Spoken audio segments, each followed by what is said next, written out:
महिला यह जानकर हैरान रह गई कि उसने एक सुनहरे अंडे को जन्म दिया था। डॉक्टरों ने सोचा कि वह एक राक्षस है और घबराहट में भाग गए। उसी समय एक आदमी आया और अपनी उंगलियां चटकाईं। एक पल में पूरा समय और स्थान मौन हो गया। वास्तव में वह आदमी उस सुनहरे अंडे का पिता था। वह मूल रूप से एक नाग राक्षस था जिसने 1000 वर्षों तक साधना की थी। कुछ समय पहले वह अपनी साधना के दौरान उग्र हो गया था।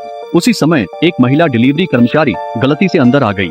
आदमी की जान बचाने के लिए महिला ने स्वेच्छा से उसके साथ सोने का निर्णय लिया। उसे यह जानने से रोकने के लिए कि उसने एक नाग को जन्म दिया था, आदमी ने उसकी सभी पिछली यादें मिटा दी। उसने उसके शरीर को भी उसके मूल रूप में बहाल कर दिया। दोनों का फिर कभी सामना नहीं होगा। अचानक 5 साल बाद सुनहरा अंडा मानव रूप में बदल गया था। उसने पहली बात कही, वह अपनी माँ को ढूंढना चाहता है। जब उसके पिता ने उसके अनुरोध को अस्वीकार कर दिया, उसके पास कोई विकल्प नहीं था सिवाय इसके कि वह अकेले ही नश्वर दुनिया में जाकर अपनी माँ को ढूंढे। नश्वर क्षेत्र में पहली बार पहुँचने पर वह तुरंत स्थानीय व्यंजनों की ओर आकर्षित हो गया।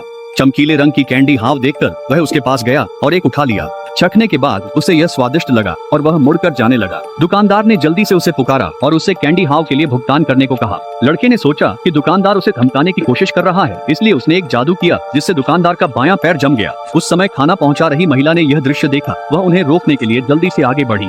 स्थिति को समझने के बाद उसने लड़के का बिल चुकाया। लड़के को महिला के साथ एक अजीब सी परिचित भावना महसूस हुई, इसलिए उसने उसे गले लगाया और कहा, माँ। महिला ने सोचा कि लड़के ने उसे किसी और के लिए गलत समझ लिया है और इस पर ज्यादा ध्यान नहीं दिया।